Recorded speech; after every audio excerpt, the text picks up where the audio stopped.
अभिवादन स्वीकार कीजिए ब्रजेश मिश्रा का। और आप देखना शुरू कर चुके हैं द डिबेट। बहनों भाइयों, पश्चिम उत्तर प्रदेश की राजनीति और वहां का प्रचार कैंपेन एक अलग ही लेवल का है। और इस बार दो पुराने दोस्तों को एक दूसरे पर तंज कसने का बड़ा दिलचस्प नज़ारा और उनके स्टेटमेंट्स देखने को मिल रहे हैं। ये कोई सामान्य बात नहीं है, बड़ी असाधारण बात है। मैं जिक्र कर रहा हूँ जयंत चौधरी और अखिलेश यादव का। दोनों एक दूसरे पर बड़े ज़बरदस्त हमले कर रहे हैं, कोई बंद में कोई खुले में। भारतीय जनता पार्टी फिलहाल अपने मंच से ये तमाशा देख रही है और समाजवादी पार्टी अभी जवाब देने के लिए अखिलेश यादव रैलियों में निकलेंगे तो पता चलेगा कि वो जयंत के लिए अब क्या बोलते हैं। लेकिन जयंत को आज पटकनी देने वाला जो स्टेटमेंट आया वो बहुत लोगों को चौंका गया है। बहनों भाइयों, आज हम प्रचार कैंपेन, 16 सीटों के पॉलिटिक्स, इन इलाकों में क्या चल रहा है और जयंत चौधरी क्या बीजेपी के साथ कोई इम्पैक्ट प्रभाव छोड़ पा रहे हैं, इस पर खुली चर्चा करेंगे और समाजवादी पार्टी के टिकटों के संग्राम पर भी। तो बहनों भाइयों, उत्तर प्रदेश की राजनीति जिस मुहाने पर पहुंची है, ये देखना कई बार बहुत दिलचस्प होता है कि राजनीति में जो लोग कंधे से कंधा मिलाकर चल रहे थे, दरअसल जब एक दूसरे का साथ छोड़ते हैं तो किस कदर हमलावर हो जाते हैं, राजनीति के मायने बदल जाते हैं। दरअसल एक स्टेटमेंट है जो जयंत चौधरी का बड़ी शिद्दत के साथ पीछा कर रहा है। उनका अपने लोगों के बीच ये दिया गया स्टेटमेंट जबरदस्त वायरल है कि चवन्नी नहीं हूं कि पलट जाऊं। अब जब से वो बीजेपी में गए हैं, बीजेपी से हाथ मिलाया है, गठबंधन किया है, तो ये बयान इंटरनेट पर जबरदस्त वायरल है और ये बयान उनका बड़ी शिद्दत के साथ पीछे लगा हुआ है ये बयान। और इस बयान के सहारे उन पर बड़े राजनीतिक आक्रमण हो रहे हैं। इस दल का साथ छोड़ के उस दल के साथ जाना, उस दल का साथ छोड़कर इस दल के, बहुत से राजनीतिक दलों ने ऐसा किया है। लेकिन ओम प्रकाश राजभर और जयंत चौधरी के जो स्टेटमेंट्स होते हैं वो बड़े मारक होते हैं, जो बाद में उनका बहुत पीछा करते हैं। तो ये जो जयंत चौधरी का चवन्नी वाला बयान था, ये इनके पीछे पड़ गया है। तो अखिलेश यादव कई मौके पर बड़ा मजा लेते हुए अपने पुराने दोस्त का दिखे, जहां उन्होंने कहा कि भाई अब चवन्नी ही थे जो पलट गए, अब कैसे पलटे हैं ये बताएं वो, कि क्या थे जो पलट गए। तो दरअसल ये बयान जयंत चौधरी को बड़ा चुभ रहा है। कल जब अमित शाह के साथ वो मंच साझा कर रहे थे, स्थान था मुजफ्फरनगर, वोट किसके लिए मांग रहे थे? संजीव बलियान के लिए, जिन्होंने उनके पिताजी को बस कुछ हजार वोटों से पिछले चुनाव में हरा दिया था।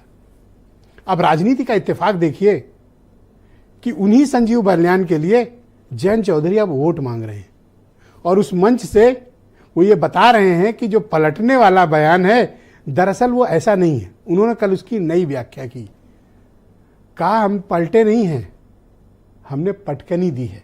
इसको पटकनी कहते हैं, इसको पटक देना कहते हैं। तो वो ये कहना चाहते हैं कि दरअसल वो पिछला जो गठबंधन उनका समाजवादी पार्टी के साथ था, उसको उन्होंने पटकनी दी है।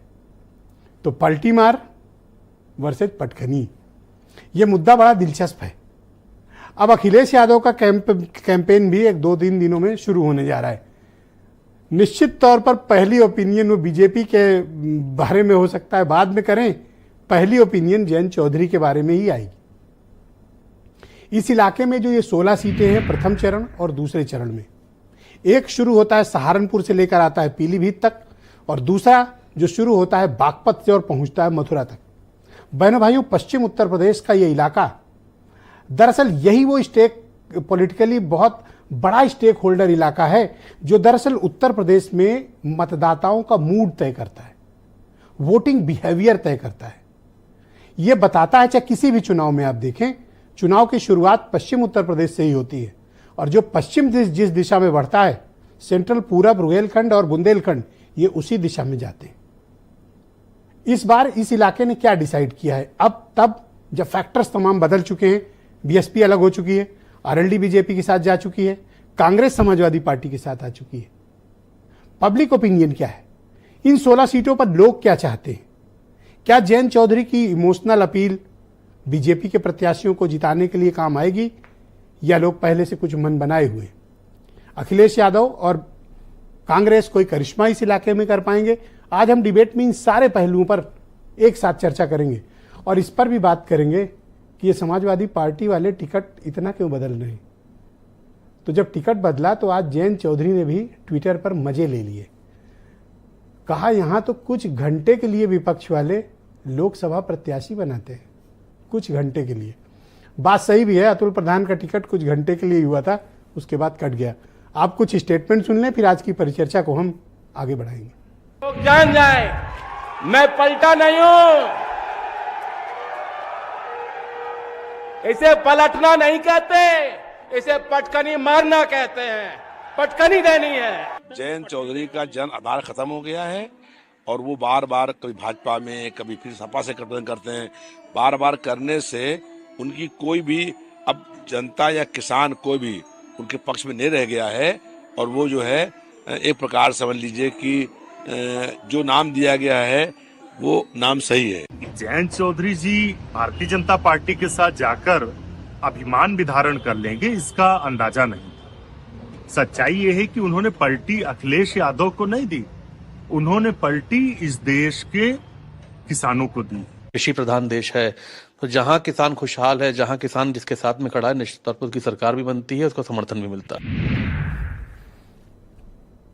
तो आज की परिचर्चा को प्रारंभ करते हैं। मेरे साथ राष्ट्रीय लोकदल की प्रवक्ता जैनब सिकंदर मुझे ज्वाइन कर चुकी हैं और संजय चौधरी उत्तर प्रदेश में भारतीय जनता पार्टी के प्रवक्ता हैं।